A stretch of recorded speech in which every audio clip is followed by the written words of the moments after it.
ദൈവത്തിൻ്റെ അതിപരിശുദ്ധ നാമം വാഴ്ത്തപ്പെടുമാറാകട്ടെ.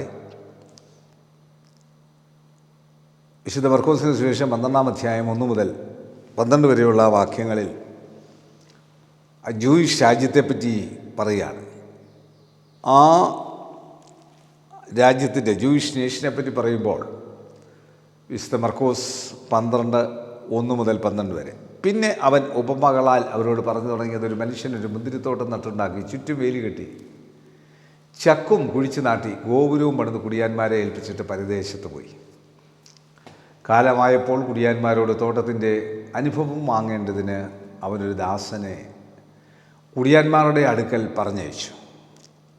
അവർ അവനെ പിടിച്ച് തല്ലി വെറുതെ അയച്ചു കളഞ്ഞു. പിന്നെ മറ്റൊരു ദാസനെ അവരുടെ അടുക്കൽ പറഞ്ഞയച്ചു. അവനെ അവർ തലയിൽ മുറിവേൽപ്പിക്കുകയും അപമാനിക്കുകയും ചെയ്തു. അവൻ മറ്റൊരുവരെ പറഞ്ഞയച്ചു. അവനെ അവർ കൊന്നു. മറ്റു പലരെയും ചിലർ അടിക്കുകയും ചിലരെ കൊല്ലുകയും ചെയ്തു. അവനിനി ഒരുത്തൻ, ഒരു പ്രിയ മകൻ ഉണ്ടായിരുന്നു. എൻ്റെ മകനെ അവർ ശങ്കിക്കുമെന്ന് പറഞ്ഞ് ഒടുക്കം അവനെ അവരുടെ അടുക്കൽ പറഞ്ഞയച്ചു. ആ കുടിയാന്മാരോ, ഇവൻ അവകാശി ആകുന്നു, വരുവിൻ, നാം ഇവനെ കൊല്ലുക, എന്നാൽ അവകാശം നമുക്കാകും എന്ന് തമ്മിൽ പറഞ്ഞു.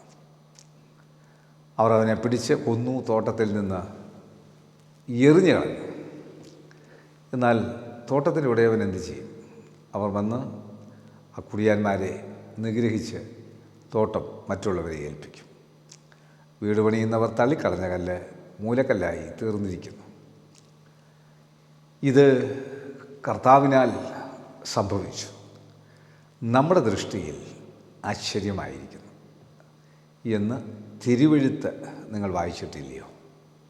ഈ ഉപമ തങ്ങളെക്കുറിച്ചാകുന്നു പറഞ്ഞത് എന്ന് ഗ്രഹിച്ചിട്ടവർ അവനെ പിടിപ്പാൻ അന്വേഷിച്ചു. എന്നാൽ പുരുഷാരത്തെ ഭയപ്പെട്ടു അവനെ വിട്ടുപോയി. കർത്താവ് പറയുന്നത്, ഇസ്രയേല് ദൈവത്തിൻ്റെ സ്വന്തം ജാതിയായി ഏൽപ്പിച്ച, എന്നാൽ ദൈവത്തോട് നന്ദി കാണിക്കാതിരുന്നത് കൊണ്ട് യേശു കർത്താവിനെ അയച്ചു. യേശു കർത്താവിനെ അവർ നശിപ്പിക്കാൻ ശ്രമിക്കുകയാണ്. ഇതാണ് സംഭവിക്കുന്നത്. നമ്മളെ ഏൽപ്പിച്ച ദൗത്യത്തിൽ, അവരവരെ ഏൽപ്പിച്ച ജോലിയിൽ നമ്മൾ വിശ്വസ്തരല്ലെങ്കിൽ നമ്മളെ കളഞ്ഞിട്ട് വിശ്വസ്തനെ പിടിച്ചാക്കും. അവിടെ വിശ്വസ്തത കാണിച്ചില്ലെങ്കിൽ അവിടെ പിന്നെയും ഇത് സംഭവിക്കും. തള്ളിക്കളഞ്ഞ കല്ല് പലപ്പോഴും മൂലക്കല്ലായിത്തീരുന്നത് എങ്ങനെയാണ്? ലോകമാണ് തള്ളുന്നത്, പക്ഷെ ദൈവം തള്ളിയിട്ടില്ല. നീ ഒരു തള്ളിക്കളഞ്ഞ കല്ലാണെങ്കിൽ നിന്നെ മൂലക്കല്ലാക്കാൻ ദൈവത്തിന് സാധിക്കും. പക്ഷെ നീ ദൈവത്തോട് വിശ്വസ്തതയുള്ളവനായിരിക്കണം. യേശു കർത്താവിനോട് വിശ്വസ്തതയുള്ളവനായിരിക്കും. അതുകൊണ്ട് ഏൽപ്പിച്ചിരിക്കുന്ന മേഖലകളിൽ നമ്മളെല്ലാവരും അവരവരുടെ ദൗത്യങ്ങൾ പൂർത്തീകരിക്കുവാനായിട്ട്, രാവിലെ മുതൽ രാത്രി വരെയുള്ള ദൗത്യങ്ങൾ പൂർത്തീകരിക്കുവാൻ നിങ്ങൾ ഒരുക്കമുള്ളവരായിരിക്കണം. അതിന് ദൈവത്തിൻ്റെ പരിശുദ്ധാത്മാവ് നിങ്ങളെ സഹായിക്കട്ടെ. കണ്ണടയ്ക്കാൻ പ്രാർത്ഥിക്കാം. കർത്താവേ, ഈ വചനം കാണുന്ന കേൾക്കുന്ന എല്ലാവരുടെ മേലും ദൈവശക്തി പകർന്ന് അവരെ ഏൽപ്പിച്ചിരിക്കുന്ന ദൗത്യങ്ങൾ പൂർത്തീകരിക്കുവാൻ അവർക്ക് എല്ലാ അനുഗ്രഹങ്ങളും നന്മകളും നൽകണം. അങ്ങനെ നിൻ്റെ മക്കൾ തള്ളിക്കളഞ്ഞു എന്ന് തോന്നാതെ ദൈവം അവരെ ഉപയോഗിച്ചു കൊള്ളണമേ, അനുഗ്രഹിച്ചു കൊള്ളണമേ, ആശീർവദിച്ചു കൊള്ളണം. യേശു മൂലം പ്രാർത്ഥന കേൾക്കണം നല്ല പിതാവേ. ആമേൻ. God bless U.